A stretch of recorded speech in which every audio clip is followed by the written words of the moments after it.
sir. What's your name? What's your name? What's your name? I'm sorry. What's your name?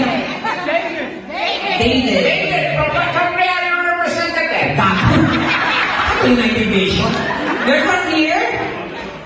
You're from Liverpool. You're Liverpool. Oh my God. After Liverpool, what's next? Liverpool.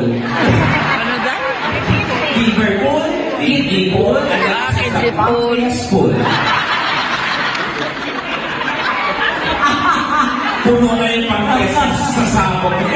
No, welcome, David. I assume, anong pangalan nila? David. David. Yeah. The lady beside you is your Beside me? fiancé. Your wife? Fiancé, and I assume that you are a financer. Am I right? Baka naman din. Your girlfriend? Your wife already? Your wife? Can you wipe her away? Ayun, i-wife yun, i-wife. Hello po, ate. Hello, mama. Welcome. Do you have kids?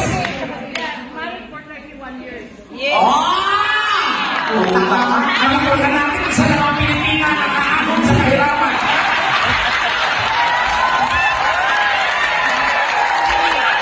Ate, siyempre, ate, isecure mo na yung ano ha, si mama sa tatay, laki na ng bahay. Ito, gano'n. Diyos ko, ate, nakakaluwag ko, kaya pala ang laki na ng bunganga mo. Unyeta, 30 years pa naman kasal, oh. Ang sumpa pati hindi mo, di mo? Uy, masarap na naman siya. Kasi ate mo ang fighter eh. Maganda po kayo, ate. Yan kasi mga typical na mga Pilipina. Mga Pilipina na mga exotic ang dating. Bakit exotic? Parang mga buhaya, or Butik-butik, gano'n. yung exotic na mga Pilipina natin. Pero at least, diba, may anak po kayo, no? Did you move her? Ano did you move her? Ang nagalaw niya naman.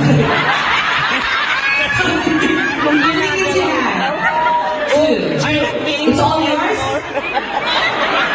Kasi may pinsan talaga ako ang itsura ng ungguyin talaga.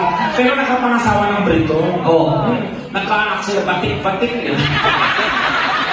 Ano bang lahi niyo? Dalmatia. No, we're just kidding, okay? Just enjoy the night. Okay? If we do something here, it's just for fun. And whatever we say here, if you don't understand, just go.